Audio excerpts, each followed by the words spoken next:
Welcome in to another episode of New England Sports Weekly. As always, I am your host, Sean Metcalf, and I am happy that you've decided to join me on this fine evening here. As if you're listening to the live stream here on YouTube, or if you're listening on Spotify or SoundCloud, I thank you for listening, and I hope you click that like and subscribe button on YouTube and hit the follow and subscribe button on Spotify and SoundCloud as well to listen whenever you have the chance. When you're out working out taking a walk. Well, I don't know about this time of year when it's starting to get cold, or if you're out for doing whatever, out cleaning the yard, raking the leaves. Remember to put the show on and give us a watch. Now, it's definitely good day because the Houston Astros, they got their ass kicked in the World Series. They lost they lost in 6 games to the Atlanta Braves. So congratulations to Atlanta. It was just nice to see those cheating Stros end up getting their asses kicked in the World Series, and you don't have to watch the Red Sox. You don't have to watch the Astros hoist another championship trophy up. Just thought I'd get that one out of the way because that was a little bit of vindication. I don't know, I'm not even going to get into what happened with the Red Sox, but totally different story. But it was just nice to see last night the Astros get their Cummins last night. So it was good, and I'm sure you all have been tuned in to all the happenings here in New England sports, especially I'm sure that Patriots-Chargers game last weekend. That was finally the Patriots were able to beat a good team, so that was exciting. And as I mentioned, it's starting to get colder out there, so it's starting to seem a lot more like football weather out there. And it is getting cold, folks, and I am not prepared for it. I really am not. I'm still waiting on a 75, 80 degree day, but that's not going to come until the end of May. So I'm going to be screwed until then, folks. So in the meantime, going to buckle up, sit down and watch one of my favorite sports in football, and get ready for some hockey and some basketball as well. But the New England Patriots, as we mentioned, as we get into the out of the box segment, did take down I was going to call them San Diego again. Like I said, last podcast, I'm going to do this till the day that I die. I don't care. I'll be 90 something years old, 102 or whatever. Still calling them the San Diego Chargers. So find me NFL, whatever. I don't care. It's stupid. The Patriots brought down the Los Angeles Chargers 27-24, and really the score wasn't that close. It was a 10-point game with about a couple minutes left. Patriots gave up a garbage time touchdown, and they recovered the onside kick, and that's all she wrote. And then the Patriots will head over to Carolina to play the Panthers in old friend Stephon Gilmore, who was traded there about 2 or 3 weeks ago. So it'll be a reunion of sorts, but hopefully the Patriots, it'll be happier on their end than it will be for Stephon on his. Now, the Patriots and their former corner, Stephon Gilmore, made some interesting comments in his pregame interview or his weekly interview here on Wednesday around like 5:30-ish, 5 o'clock, sometime around that Eastern Standard Time. And basically was saying the Patriots did not handle his injury correctly. So he wasn't happy with the way they handled that. We'll get into that later on here in the podcast. And as we mentioned, the Boston Celtics have gotten off to a rough start. It is not good. And they might be starting to point their fingers inwards at each other because it has not been pretty here. They're 2-5. Ime Udoka has come out and called out the team over the last 3 losses that they've had in a row. And then to top that off, Marcus Smart in his post-game comments after Monday night basically backhanded with some backhanded compliments and just some outright jabs at their 2 best players in Jason Tatum and Jaylen Brown, he's ripping his teammates here, and it's kind of ironic for how he came out and ripped them with them not passing the ball around, and the guy that probably should not be taking as many shots in Marcus Smart. So it is a interesting triangle the Celtics have got going on with Marcus Smart, Jason Tatum, and Jaylen Brown. We'll definitely get into that Boston version of the Bermuda Triangle there in the guard that's happening down at the Garden, see what happens. But we shall see what is going on with the Boston Celtics and the Boston Bruins in the Garden. And then in the Fantasy Blitz today, we will definitely keep you covered with some trades to keep a lookout for. But until then, we'll discuss the New England Patriots. Man, I am not doing well today. It is just one of those days, folks. I think it's that November air where it's starting to kind of get cold again. I am just not adjusting well.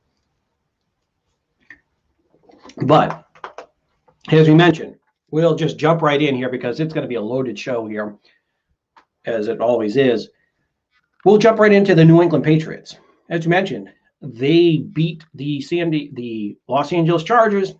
Again, I have to have like a counter here that's on the screen. How many times I call them San Diego? Thank God we only have to talk about them. This is the last week. But for the Los Angeles Chargers, the Patriots beat them 27-24. And as you mentioned off the top of the show, it really wasn't as close as the final score indicated. It was 27-17 late in that fourth quarter with about 4 minutes to go. San Diego was trying to march down the field. The Patriots kept them smartly in bounds after the Patriots executed about a 5 to 4 minute drive of their own to kill a lot of clock. So they got a field goal out of it. So they pretty much put the dagger in at that point. And the Chargers were just not getting anything going at all, minus a few big chunk plays earlier in the game. But other than that, the Patriots pretty much commanded this game. And this was in a game where Mac Jones really didn't have his best going, because he was 18 for 36 in that game. So he wasn't great. He wasn't bad by any means. He didn't have a New Orleans Saints game where he threw 3 picks like he did earlier in the year, or even have that big mistake against Dallas, throwing the pick 6. But he was average during this game, but he turned it up in the first and the fourth quarter. So basically when they needed him most, he came to play. And I mean, you wouldn't expect anything less out of Mac at this point, because he's shown that he obviously is a NFL start, not just an NFL starter, but he's right now probably at worst a middle tier starter in the NFL, and working his way up to probably in that 15 to 13 range and as a rookie, that's amazing. I mean, by the end of the year, we'll see where he stands at this point. But really, I know pretty much in every show that we've done, it's been Mac that's been carrying the team at least offensively. And this was one of the first games where this wasn't a rookie wall game by any means at all for Mac. Don't misconstrue what I'm saying. It's not like Mac went out there and just threw up all over himself. No, he played okay. It just wasn't what we've been used to seeing with Mac, throwing for 250, 275, 300 yards, a couple touchdowns, but not turning the ball over and giving and doing everything he can to get this team a win. This was a lot more on the defensive side of the ball.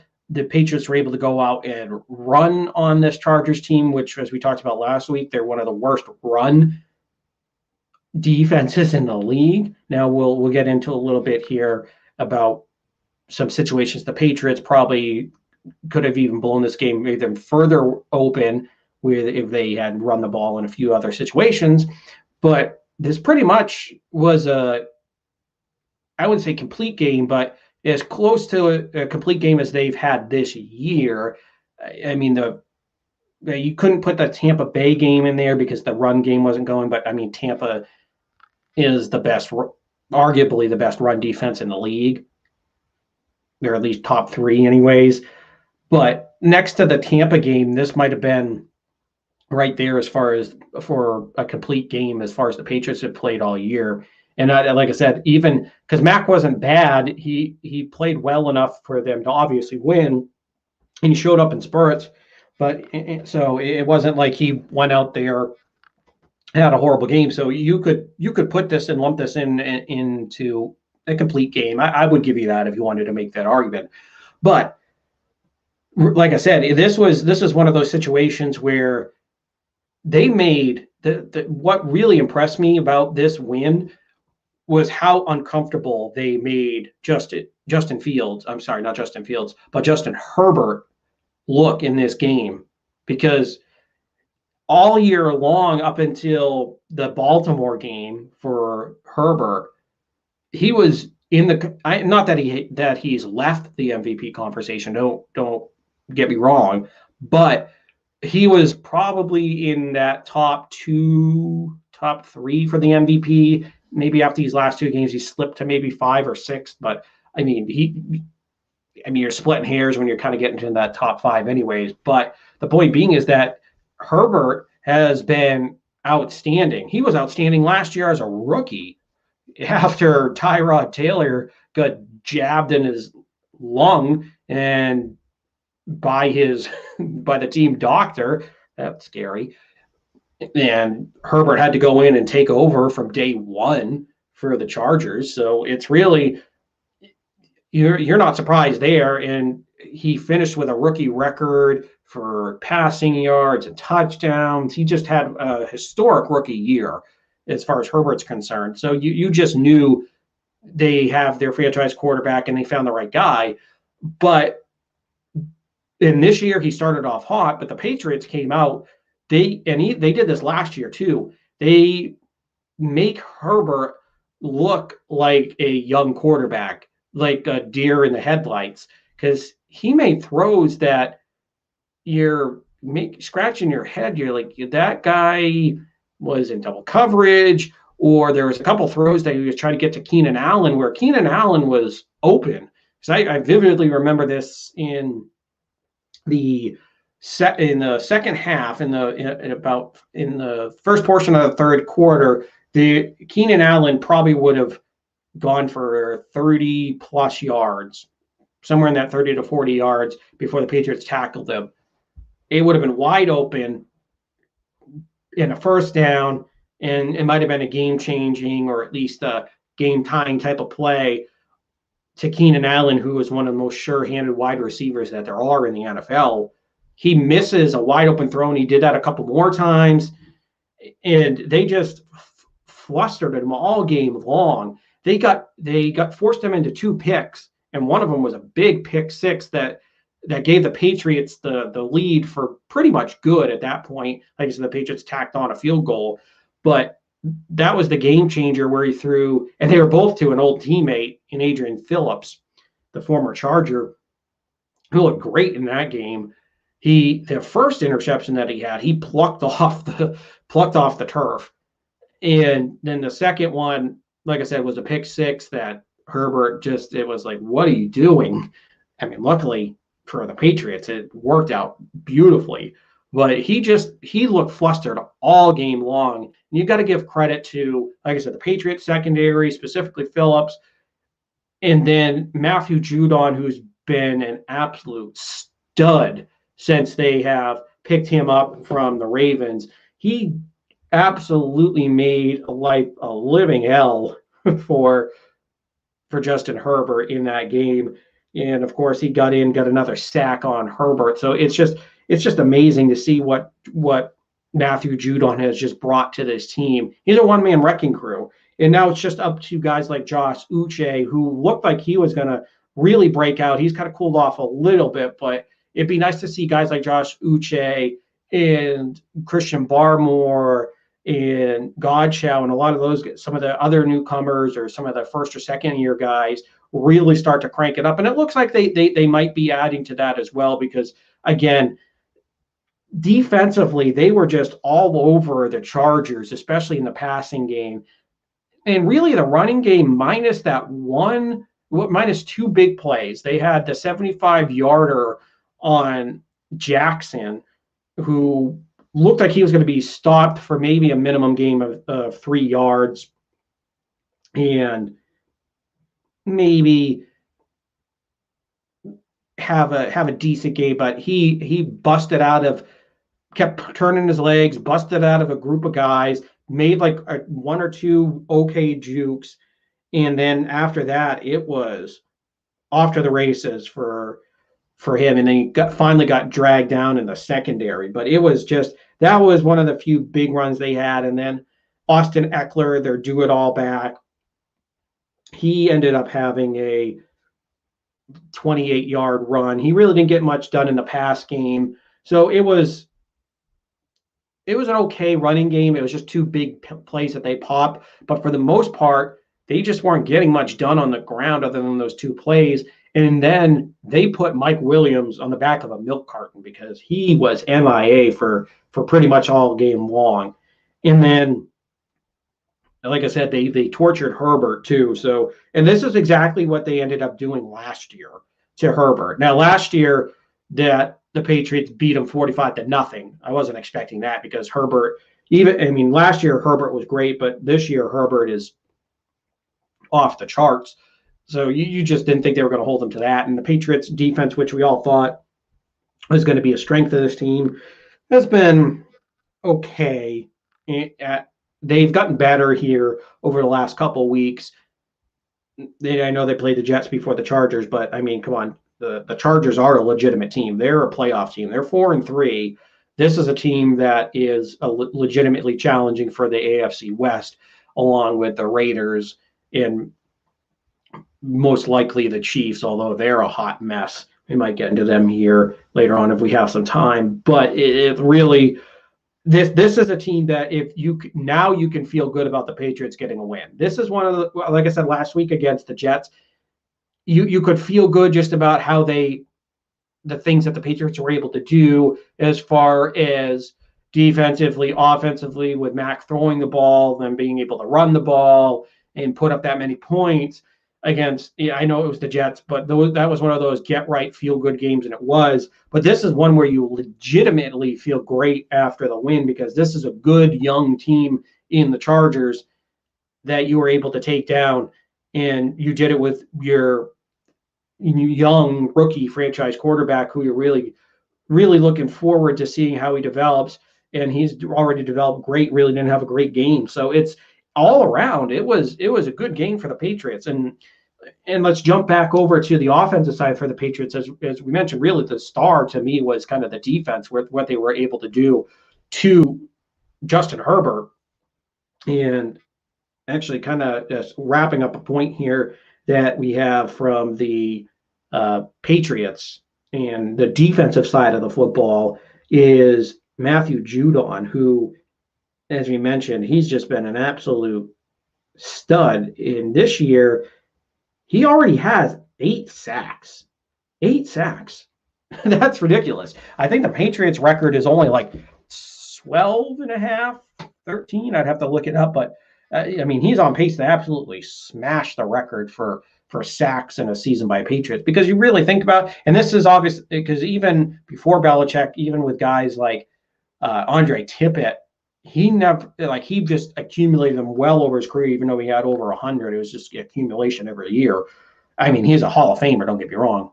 But with Judon, he's just absolutely smashing the quarterback this year. So I just was curious to see what he had in sacks. And I knew he had a lot, but man, 8 in 8 weeks, and we're in a 17. I know we're in a 17-week season, but still, he's on pace to just absolutely obliterate the Patriots' single season sack record. So he's already made his money's worth already this year. So he's been a stud.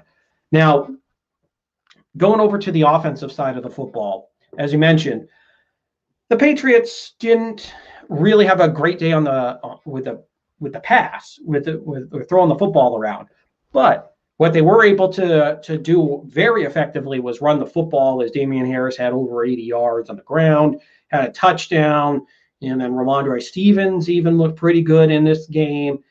I mean, Brandon Bolden was in there in a couple instances where I was scratching my head because, like I said earlier, there were a couple occasions where there were some head scratchers. There was a 3rd and 1 where they had Brandon Bolden out in shotgun, and they decided to run. Now, deciding to run from shotgun doesn't bother me on 3rd and 1, but the personnel that they had out there with Brandon Bolden, Brandon Bolden is a good special teamer, change of pace guy every now and then. You can throw the football. Yeah, he's not fast. But I just, on 3rd and 1, if you're going to run, yeah, he might be bigger, but you have 2 better power guys, especially Damien Harris. We've seen him make some angry runs this year, some pissed off runs where he's absolutely bowling ball steamrolled some guys. And he had that 25-yard run against the Jets where he absolutely dragged that dog pile into the end zone. And then Ramondre Stevens is a bigger physical guy that you've seen make some, and although it's been very short as far as what we've seen out of him, he's made some good, tough runs this year. So I would have rather have seen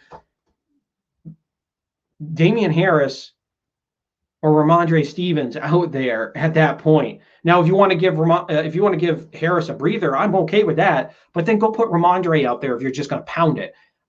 Maybe if you're going to fake it and going to throw it, sure, I'm okay with that. But just don't go put Brandon Bolden out there in that situation. Now, I mean, the Patriots ended up winning the game, and there was no real big issue. But that was one of the ones that made me scratch my head. Now, the other one, even though they ran the ball pretty well, was when they got down to the goal line towards the end of the first half in the second quarter, where they had a chance to get a touchdown. And at this point, I believe it was a 10-7 game, if I remember correctly. So they could have gone up by a touchdown at this point, and they ended up having to settle for the field goal because at first I was okay with them running a little pop path, basically where you take a wide, like a slot receiver or tight end, kind of have him at the end of the line or in like the slot position. You pop him out, or with a tight end, you're kind of playing, and then you just go pop out. And that's basically what they tried to do with Hunter Henry, but he didn't physical his way through it. And it should have been a flag. Honestly, it should have been a holding flag on the defense, but they did not call it. So, I mean, it is what it is at this standpoint. But the Patriots, then what they should have done is just gone and run the ball 3 straight times, basically, because you're right down, and at that point it was either from the 2 or the 1 yard line. So you would have had, there's plenty of opportunities to try to bulldoze that in and use that on the 4th. And they didn't run it once in that span of plays after that little pop pass, or they might have run it once in this whole situation. And it just irritated me because it's like, you're that close. This team, the Chargers, are an awful run defense, and you've been able to run over them all day. Why don't you just hand it off to Damien Harris, bring in Ramondre Stevens, one of the two, just have them try to bowl their way into the end zone, or if you want to maybe do like a little toss crack type of play and try to get them going on the outside, do it that way where you get some motion going on the outside, and well, the defensive line is collapsing on the inside. Sure, I'm fine with that, but my whole point is just try to run the goddamn ball. Why are you hitting your head? Not that you can't pass down at the goal line, but that's where you try one of those pop passes, and if it works, it works. You do a little play action like that, and if it works, great, and you get that, they could pass that way. Or maybe you run a slant, a very quick little play, a spacer type of play.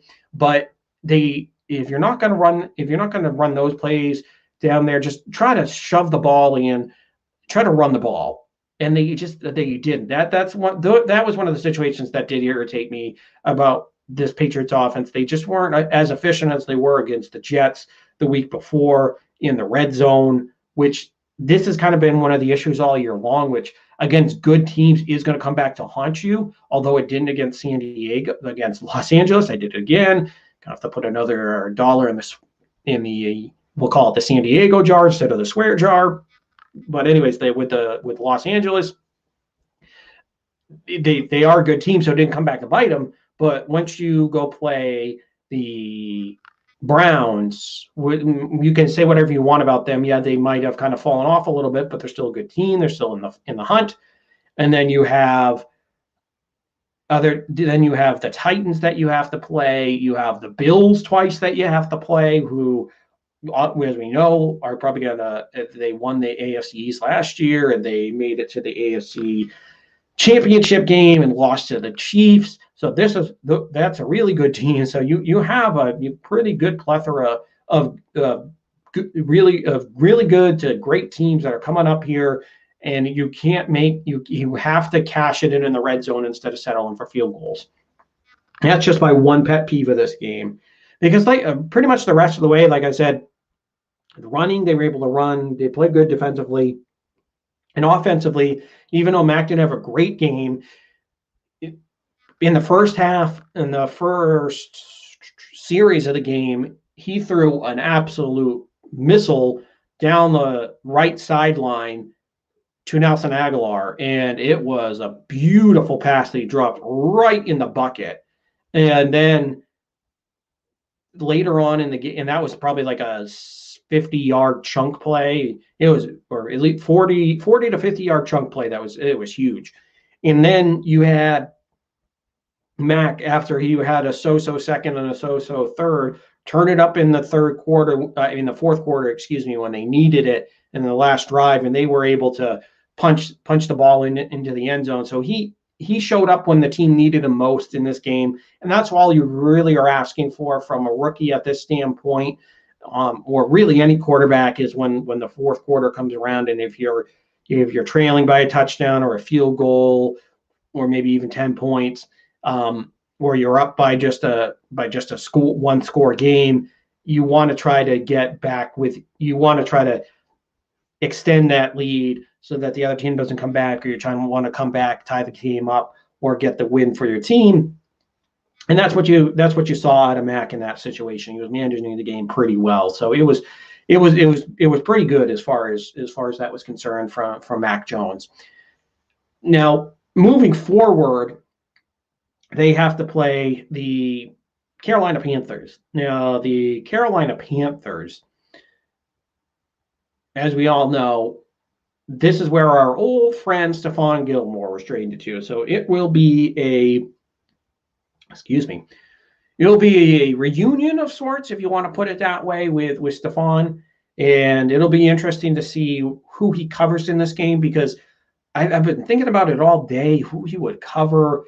I mean, they really don't have that big, physical, number one alpha receiver that the Patriots used to put him on when Gilmore played on the Patriots. I mean, they have a big physical guy in Harry, but he's a bust. Then surprisingly still on this team after the trade deadline, and we'll get to that here in a second after we break down the Panthers.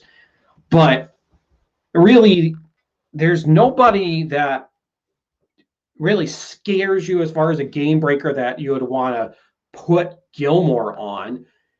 I mean, you could probably make a case for Jacoby. Maybe he shadows Jacoby for a little bit. He follows Kendrick Bourne, but there's really nobody that, unless they want to try to put him on one of the two tight ends, but I'm sure he'll be moved around. And I'm sure Belichick will want to try to test the injury there. So that'll be interesting to see how that goes. And, of course, what did Gilmore come out and say today in his Wednesday media availability? What else but basically taking a shot at the Patriots that they didn't handle his injury situation right. Now, he did go on to basically praise the Patriots as far as as Belichick as a coach, and that he might have had a little bit of issue with Belichick, the GM, but Belichick, the coach, he loved, and he loved the rest of his teammates and the staff. He's got a lot of friends and so on, that he went on to say. So things you would have expected him to. But the bombshell out of that was pretty much when he came out and said that the Patriots mishandled his injury situation, which is, I'm sure the Patriots aren't going to be too happy about that, because they don't want the training staff to get probably upset there that, like, okay, what did we do wrong? It's like we did everything we could. And I think that Stephon is kind of trying to cover up those tracks that he had when he was in New England, as far as, yeah, I was on the pup because I really was hurt, because you have to be hurt and you have to be on the pup. You can't just get them stashed, because you have to show all the doctor's reports and all that crap just to show that you do belong in the pup. You can't, contrary to popular belief, you can't just stash a guy on pup as far as just be the I got a phantom shoulder injury, I got a phantom foot injury or something like that. You actually have to have all the reports that go with it. Now, that's kind of here and there. It's just the whole standpoint that you know that the Patriots aren't going to be happy with him taking shots at the organization after leaving. And not that he's taken a lot, but just right before the Patriots week, he comes out and says this.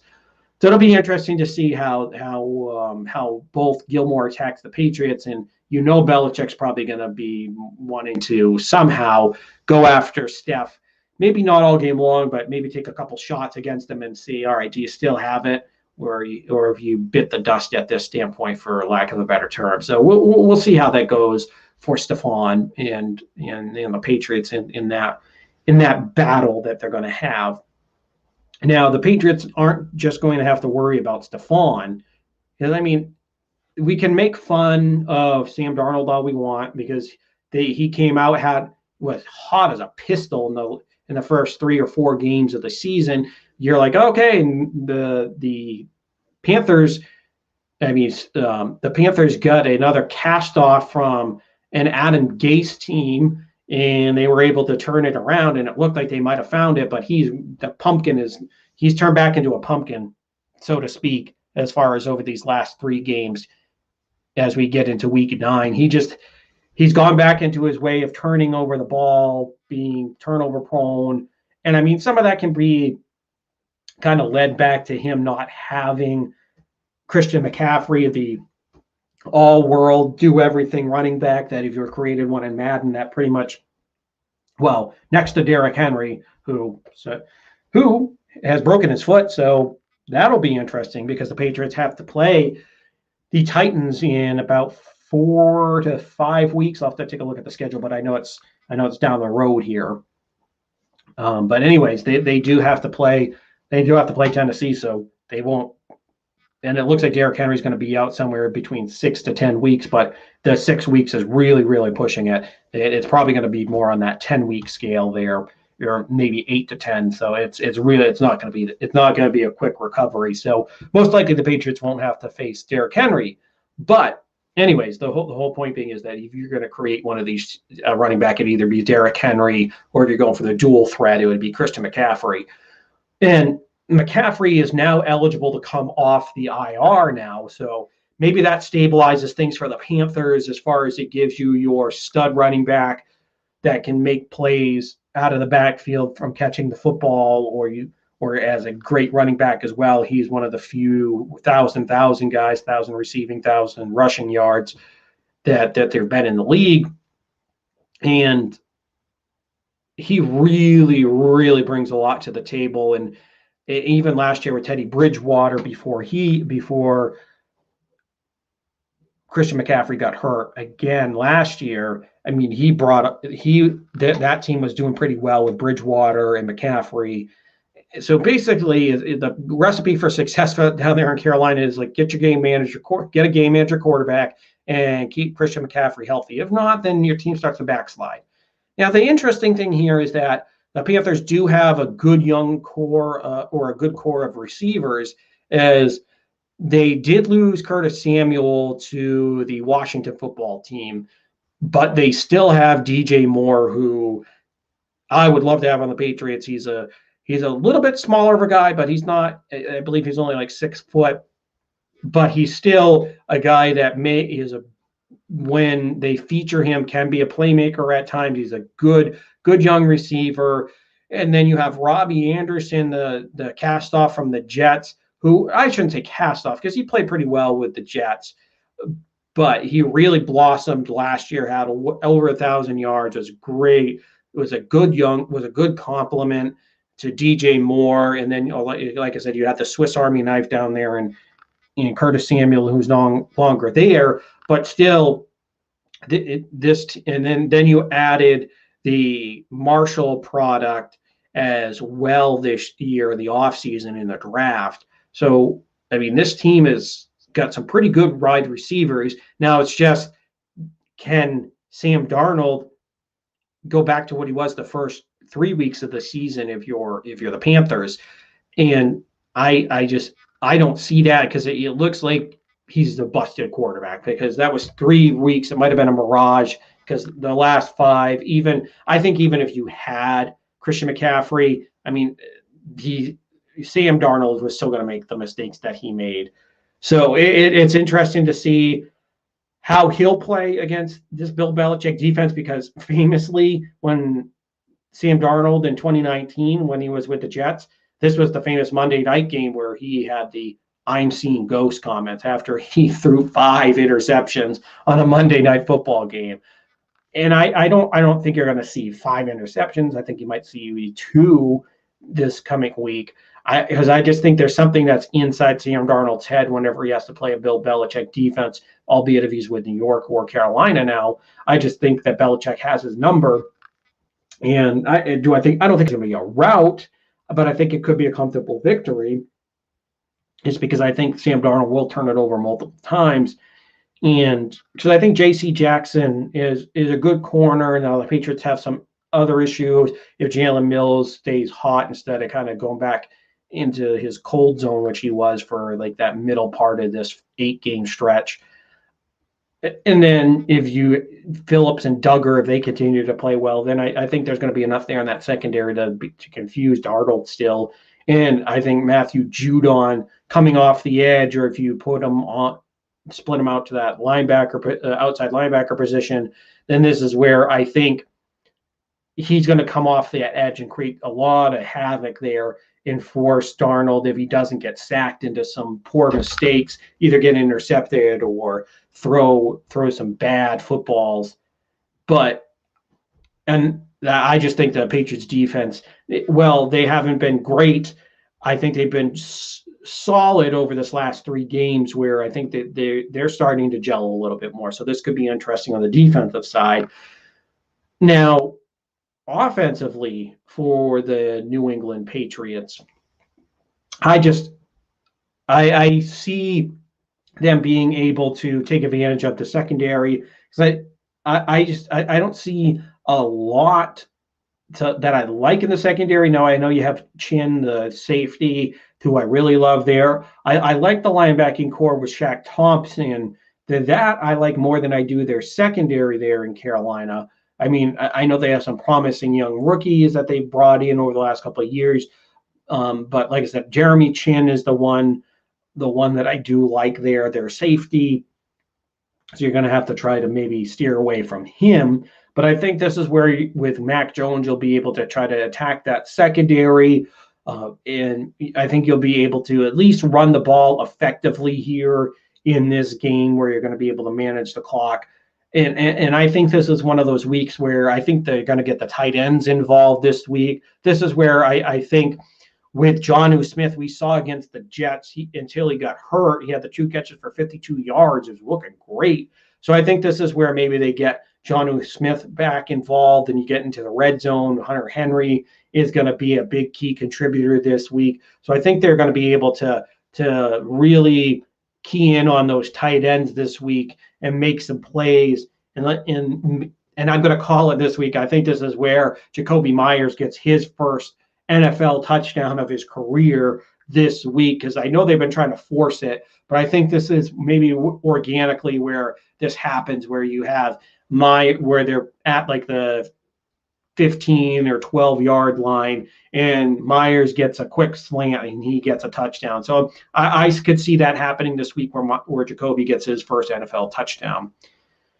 Now, as far as the Patriots are concerned, when it comes to the trade deadline, as we kind of shift away from the games here, this is where I wasn't disappointed. I know in some years with Tom Brady, you came away disappointed. I know back in 2017 or 2018, when not the Bills, I was going to call him the Bills receiver because that's what he is now. But at the time, Stephon Diggs was with the Vikings, and this is where there were rumors that they might trade him.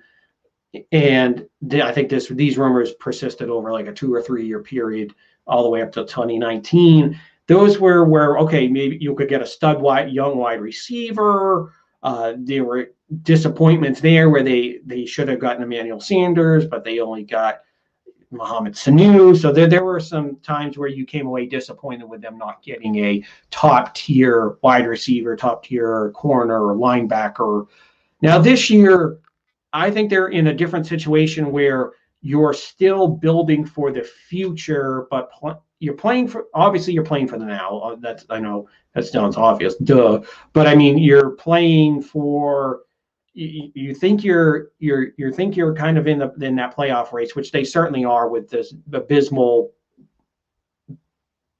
not abysmal, but this whole mess of 4-4, 3-4, 5-2 teams. There's nobody really running away with the AFC. So you're definitely in the playoff hunt. But this is where I think you don't want to mortgage your future at this standpoint. You don't want to give up a lot of those picks and a lot of cap space for something that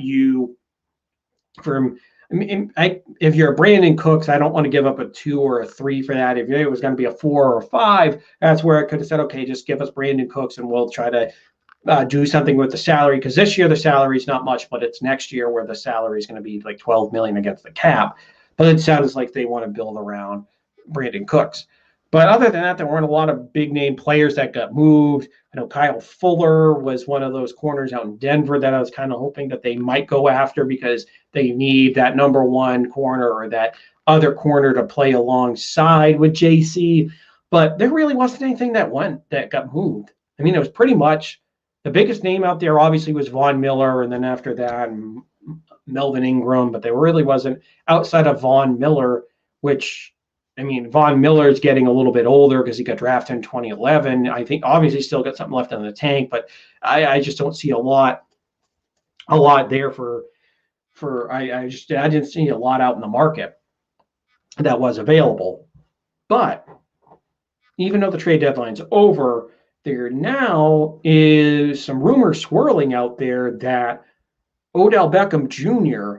may be trying to get released from the Browns, and the Browns might be looking to actually do that. Now, if Odell Beckham does get released from the Browns, then that would be somebody that I would be willing to take a run at.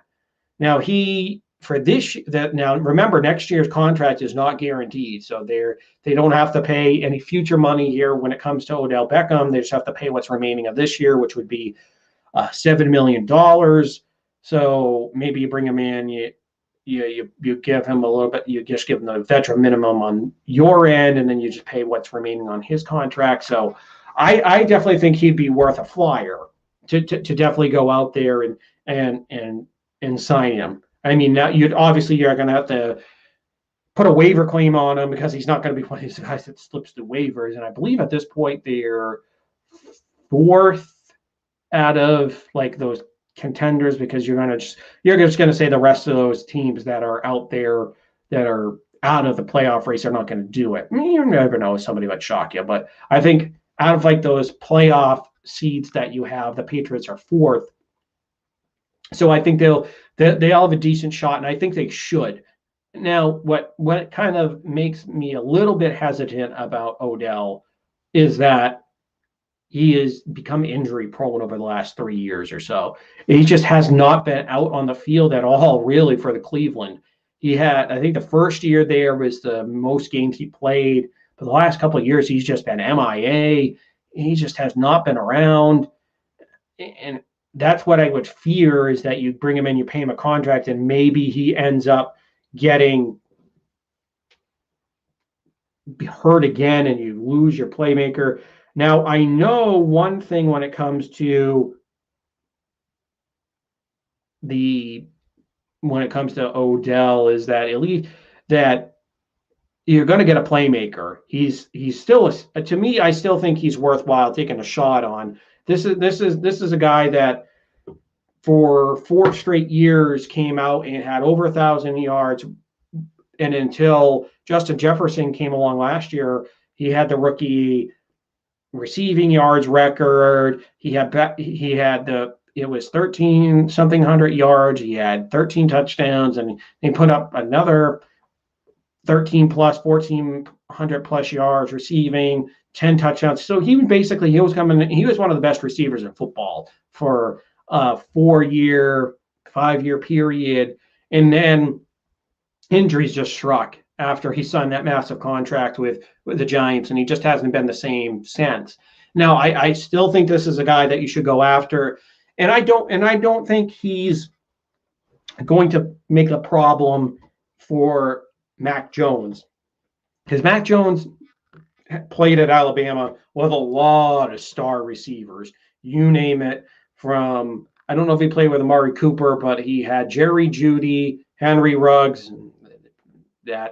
and now Henry Ruggs just had his own problems today. So that's interesting as well. So he won't be playing in the NFL for a long time. And if you folks didn't hear, Henry Ruggs ended up driving a car at 157 miles an hour after being twice the legal limit, got a DUI with a unregistered firearm in the back of his car, and his girlfriend was in the car. So it was just a complete mess, and it was a fatal car crash that he caused. So he did end up taking somebody's life in that car crash. So it was not good at all for Henry Ruggs. He is going to be done in the NFL, because there's no, out in Las Vegas, there's no parole for DUI. So he will be going to jail, and he'll probably get the max sentence with all the damage he caused. So anyways, I know I kind of got diverted there, but that was kind of something that happened in the news today that just share with you folks, because I know normally we do a lot of New England sports, but when we brought that up, I just didn't want to have it go by the wayside. But anyways, so and Mac Jones had, like I said, Jerry Jeudy, Ruggs, then he had Waddle and Devontae Smith, and he's had a bunch of studs there, talent-wise, down there at Alabama. So he's dealt with guys that I'm sure had some diva mentality down there, because those are number one recruits that are coming in anyways. So they were, I'm sure he's worked with those divas before. So I just don't think this would be that much of a hassle for a young Mac Jones. Now, will they do it if he gets released? That's another story. Maybe now Oakland, after the Henry Ruggs situation, maybe they go after him. They try to get something out of Odell. But I think the Patriots should, because that would give them that number one, that alpha receiver, and that slides everybody down. So that would kind of fill that position you didn't get in the trade deadline. Now, as we slide on over to the Garden, the Boston Celtics have just absolutely kicked us right in the nuts. It has been awful as far as the Patriots have concerned. As far as the Celtics are concerned early on in the season. They've gotten off to a 2-5 start. They have blown some big leads. Now, the biggest kick in the nuts here over the last couple of weeks has been that the Chicago Bull game on Monday night, where they were up 14. They ended up losing by 14. It was the biggest fourth quarter comeback / loss the Celtics have been involved in, I believe, in the history of the franchise. They got outscored and they lost in overtime. It was ugly. And to me, it's just been so frustrating watching the Celtics team so far early on, just because you can tell that Ime Udoka has really, he's been genuine, he's been honest, he's been trying to get these guys to play hard, to try to get snap out of it, because you can tell in some of these post-game press conferences that he can see that these guys are being lackadaisical, they're being too loose, and then you have guys out there that are being too me first, way too me forward. And I mean, the three guys that you have to point the finger at have been Marcus Smart, Jason Tatum, and Jaylen Brown. Well, I mean, maybe Jaylen Brown not so much as on the me side, but the two biggest ones are Jaylen Brown and Marcus Smart. And now things have started to boil over here as we get into the first couple of weeks of the NBA season. Now, when it comes to Marcus Smart, in his post-game press conference Monday night, he came out and basically came out with a backhanded compliment to Tatum, was just saying, "Oh no, they're good. They're young. They're good scorers. Blah blah blah." He complimented them, but then he came back and basically were saying that that he needs to learn to pass the ball, to distribute it more, and basically called him like a ball hog at this standpoint. And it's just kind of ironic that it's coming from Marcus Smart, who is the worst shooter on this team. He's the one that's trying to have Tatum pass the ball around. And who's the one that's always open in the damn corner? It's Marcus Smart. Now, Marcus Smart is that broken clock. We're going to be right twice a day. And yeah, he might be 0 for 20, but then he'll go on this stupid streak of hitting like 3 or 4 or 5 threes. And then he goes ice cold for like another 2 or 3 games from the 3. And it's just, he can be awful offensively at times. And then there'll be sometimes he makes you scratch your head like, where's this been? He'll have a stretch where he puts up 20, like 320 games in a row. And it's just, he can be an enigma at times. And to me, Marcus Smart is a guy that should be your backup point guard. He should be a defensive specialist, where this is where I think Schroeder should be your starting point guard. And this is where maybe you play a little bit more Nesmith. You get some of those more pure shooters in there and Pritchard. So to me, it's just ironic that it's Marcus Smart that's the one that's calling everything out on this team, that he's the one that's sitting there and lambasting their rookies. Now, am I going to totally say that Jason Tatum is blameless in this? No, because this is where I think Jason Tatum, which I love his skill set, I love the talent that he has, the potential that he has, but that's just the thing. It's kind of at this point, it just seems like the last 2 or 3 years, it's been like, okay, well, Jason Tatum's he's got this potential, he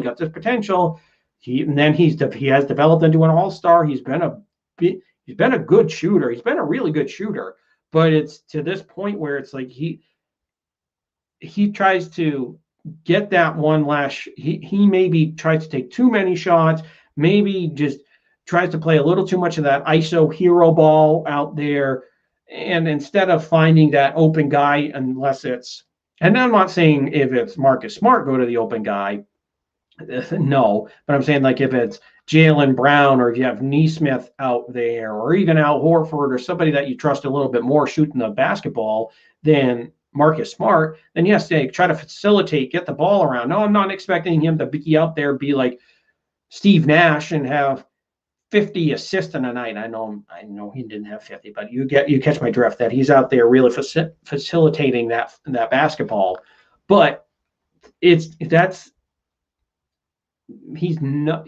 I know he's not going to ever be like a point guard style, but I'd like to, maybe can you get to 5 or 6 assists a game, get out there, really pass that around, and try to get out there and try to not just be this whole ISO ball the whole time with Jason. And the other frustrating part with Tatum is just that hopefully you're not going down the road of another Carmelo Anthony. Now I know Carmelo has been a decorated scorer, an all-star, and I totally get it. He's in his own right. Carmelo was a stud scoring the basketball, but he just was never that complete player. And I hope that Tatum's not going down that road. And to me, it just gets frustrating watching this team, because they have so much potential between Brown and Tatum, where if these guys became more complete players, specifically with Tatum, instead of just don't get me wrong, he's a guy that and the thing is, you've seen it.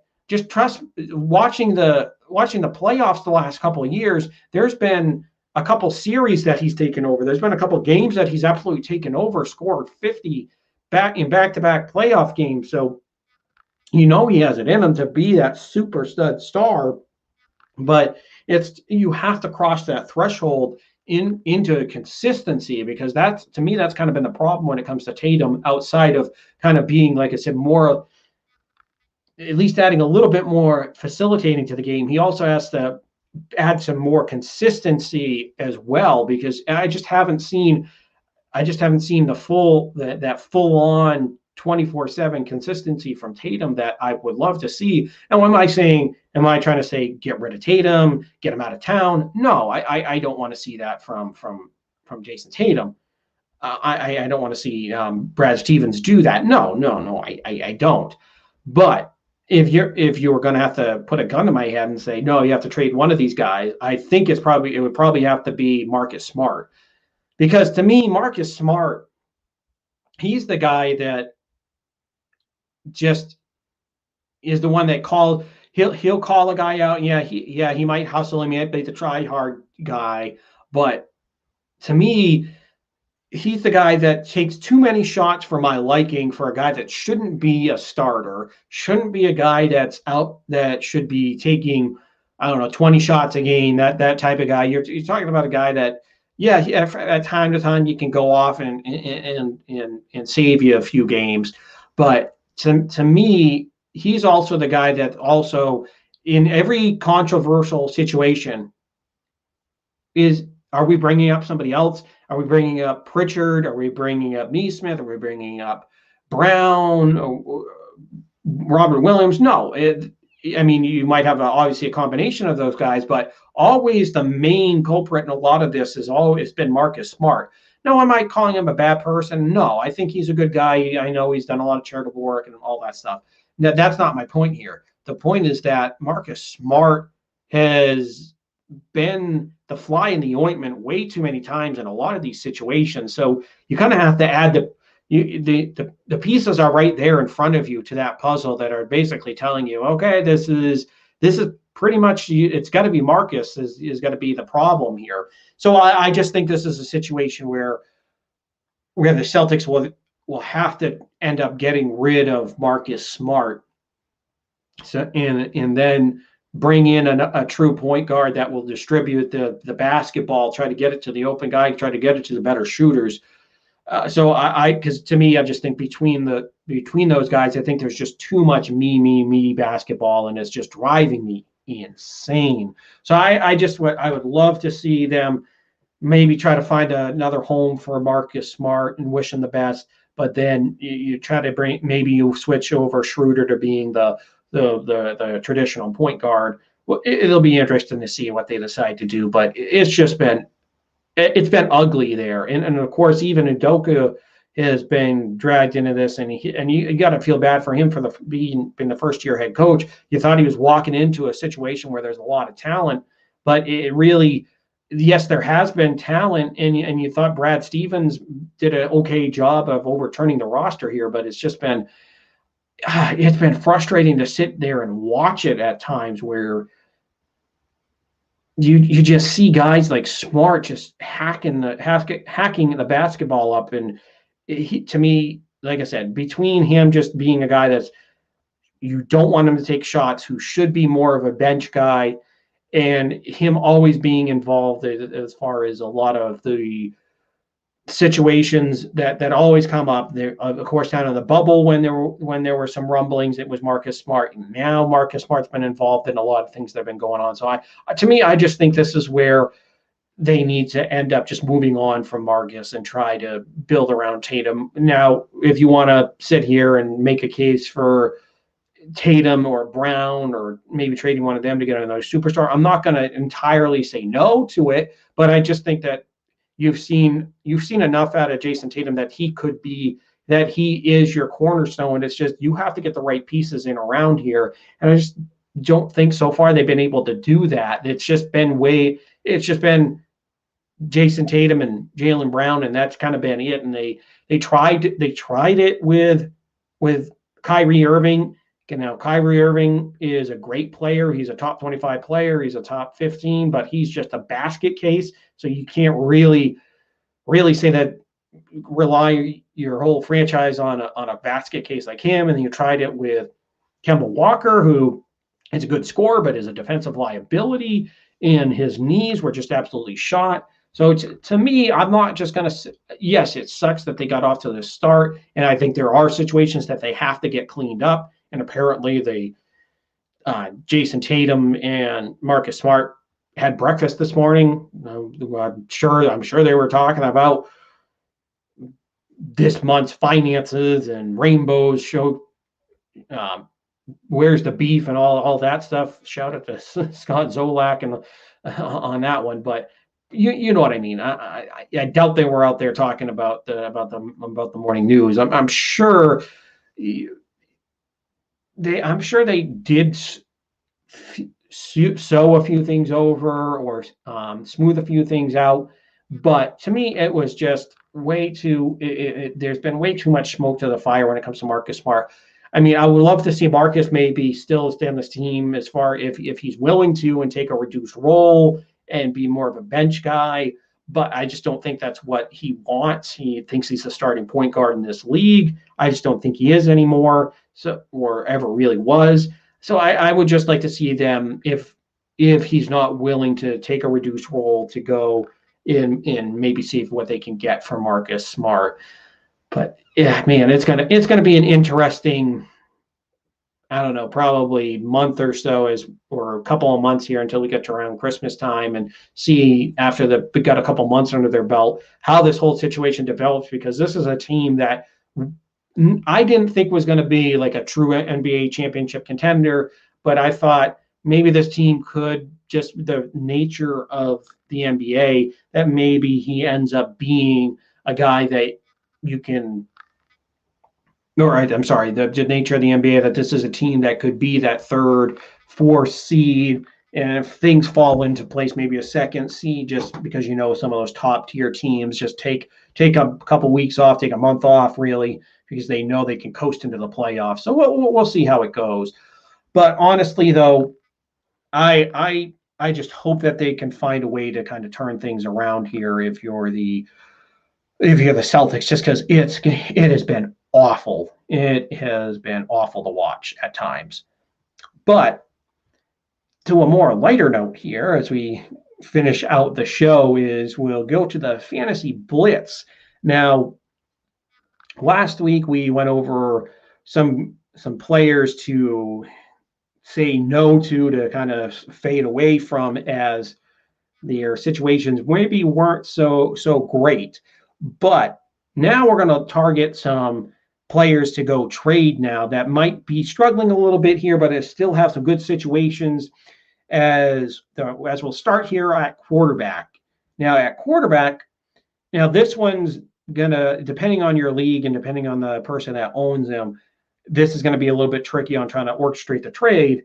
But you might, if you're in a league where somebody is frustrated with Patrick Mahomes and frustrated with the Kansas City Chiefs situation, that they might be, I mean, Patrick Mahomes is still a good quarterback, don't get me wrong, and he's still done really well. But I think this is a situation where maybe you can play on that rough start that the Chiefs have had, where it hasn't been classic Patrick Mahomes all the time, where he's had multiple interception games. So I think this is a situation where you can maybe, depending on what they need at running back or wide receiver wise, you can try to throw out some trade opportunities for Patrick Mahomes, and you would get a steal, because I think, despite everything that's gone on with the Chiefs, and as a Patriots fan, trust me, I would love to see the Chiefs continue to struggle and maybe get knocked down a peg a little bit. But not that I hate the Chiefs, but you understand. But it's just more of how with Andy Reid and Patrick Mahomes. But anyways, with Patrick Mahomes, though, I just think that it's not going to continue here. I think they'll end up getting back up on the horse, and you'll have a stud quarterback that I think they'll start to find things out here in the second half, and just in time for your stretch run in the fantasy season. Now, if we go to running back, we're going to get a little bit closer to home here, as we'll talk about Damien Harris. Now, the first month of the season, it was a little ho-hum. I mean, he had a decent game against Miami, but then he fumbled the ball. He had a good game against the Jets, but then he really didn't do much against New Orleans. Obviously, against Tampa, they didn't run it all. So he had some down weeks there. But the last 3 weeks, he's been an absolute stud. He's rushed to close to 300 yards, had back-to-back 100-yard games, and then last week had 80-plus yards, and has had multiple touchdowns. So he's a guy that really has been coming on strong here as of late. So if you can maybe buy, I mean, you've gone past the buy low period, so it's not going to be a complete value trade, but still you're looking at a guy that's been maybe not as consistent as you thought he was going to be this year, but maybe he's starting to get into that consistency because trust me, I love Damien Harris. He has over 500 yards rushing. He's got 5 touchdowns on the season, so he's a guy that's been really productive for the Patriots. It's just it seems like it's kind of come in spurt, like early in the year it came in spurts, and then he had some off games. But I think now the Patriots are starting to get a little bit more stable at offensive line. So this is where I think Damien Harris, especially now that we're going to get into some teams that do give up some chunks on the ground, that this is where I think you can really get a steal here in Damien Harris. So definitely that's the guy that I would definitely target to go out and trade here, as we are probably about 2 or 3 weeks, depending on your league, from fantasy trades. And then wide receiver, I would definitely point you towards Tyler Lockett. Now, this is the guy that I have on a number of my fantasy teams, and he's a guy that I was getting frustrated with even before the Russell Wilson injury, because he's a guy that can absolutely blow up and have great games, and it seemed like he was more the deep ball threat. And I mean, he's a stud wide receiver, don't get me wrong, but especially after Russell Wilson got hurt, he just did not look like he was gelling at all with Geno Smith. But he finally last week had a blowout game with Geno Smith, where he scored, where he got over 140 yards receiving. He had a bunch of receptions. I know in my league, my one that I really count on, he had over 28 points. And he was a stud, an absolute stud. So I think this is a guy now, because you have Russell Wilson coming back in week 10, because now they're on the bye, that this is a guy that you can trade for. And then next week when he comes off the bye, potentially you could have Russell Wilson back, because it sounds like he's on schedule to come back on by week 10. So you'd have his stud quarterback coming back. And then obviously with DK Metcalf on the other side, they complement each other so well. And then we know that Russell can get the ball to any of them. So you feel a lot better that with him on with Russell Wilson at this standpoint. Maybe you run into one of those owners that was getting frustrated, because trust me, in the Tyler Lockett community that you see on like Yahoo or any of those other fantasy leagues where they can comment, you see a lot of Tyler Lockett owners that were getting frustrated, like, I'm going to bench you until Wilson gets back, or no, I'm going to trade you, or blah, blah, blah. Things were going on. They get unhappy. So maybe if you offer a trade to one of these unhappy Tyler Lockett owners, you might just end up striking gold here after he had a breakout game with, at least, and I don't mean breakout on the season, I just mean breakout with Geno Smith, and then with getting his old quarterback and Wilson, then this just might be a boon for you. You just might have mined for some gold there by getting him back. And then another guy that I have on my fantasy team that I will personally never trade, but this is a guy that I'm saying that you should trade for if you're running into, again, another one of these frustrated owners, and that's George Kittle. Now, George Kittle had one really good game against the Green Bay Packers, and then he had a few solid games in between there before he ended up going out with the with that hamstring strain that he's had. So I think this is a situation where I love George Kittle. I think when he's healthy, he's the best tight end in the league. Maybe fantasy wise, I understand that like Travis Kelce and Waller might have put up better seasons here over the last 2-3 years. But I'm just saying when he's healthy, fully healthy, I mean, he's a PPR monster. I mean, alone, there have been some games where he catches 15 balls, gets 90 yards, 125 yards, and maybe he doesn't get that touchdown, but he's getting 15 catches, 120 something yards. And yeah, I know he never really gets a lot of the touchdowns, but come on, this guy, when he's healthy, is an absolute stud.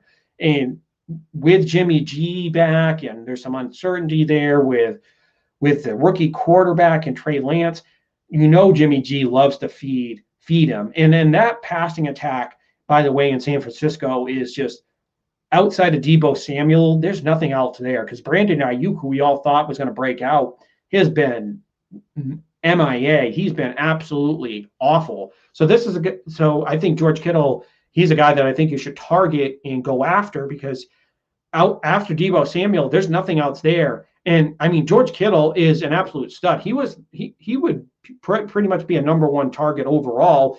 And I'm talking about even if you count wide receivers on probably about 75% of these teams. I mean, obviously, if you have guys like Justin Jefferson, DeAndre Hopkins, Devontae Adams, just to name a few that are out there, obviously, or the Tampa Bay, like those teams. Of course, they already have the number ones, but I'm saying like obviously you look at the Patriots and even San Francisco with how good Deebo Samuel plays. I just think George Kittle is is pretty much a receiver. It puts up receiver stats, but has a tight end body and has a tight end ethic. He just has no regard for his body and will bowl through you, but it can catch the ball just as good as anybody else. And I think if they utilize him better in the red zone, I mean, you'd be looking at fantasy-wise the number one tight end, but obviously this is a guy that you do have to worry about the injuries, but I think this is a guy that you should try to trade for, try to put some investment towards and try to get him on your fantasy team. All right, so that was the Fantasy Blitz for this week, and as well, that was this week's episode of New England Sports Weekly. And as always, follow me on Instagram or on Twitter with the at the hashtag, not the hashtag, but at my name that you see there in the bottom corner of the screen at Sean_Met28. Again, that's at my Twitter and Instagram account, so give me a follow anytime. Or follow the show on Twitter at NE Sports Weekly and keep an update for all of the goings on here in Boston sports. And as always, like I said at the beginning of the show, remember to like and subscribe to the channel here on YouTube or to the Spotify and SoundCloud. Hit the like and subscribe button there as well. And next week, we will break down the Patriots and Panthers game, as well as keep you all up to date on the drama down at the Garden with the Boston Celtics, as you see if gangrene is going to be maybe a little bit gangrenous here, and maybe things start to rot, or maybe they can hack off their troubles here and they start to turn things around if you're the Celtics. And then obviously we'll keep you up to date on the Bruins. And then the MLB offseason has officially started now that the World Series is over. So we'll get into some offseason talk there with some free agency moves, what we can look forward to. And maybe one thing that baseball fans are not looking forward to, including myself, and that's going to be some labor negotiations that might stall the season. And who knows? Hopefully it doesn't mean a lockout, and hopefully it doesn't mean a shutdown of the season, because that would be awful after how good this season was, especially for the Red Sox. But we'll keep you all up to date on all the comings and goings here in Boston sports. Until next week, I've been Sean Metcalf, and you enjoy your day, folks.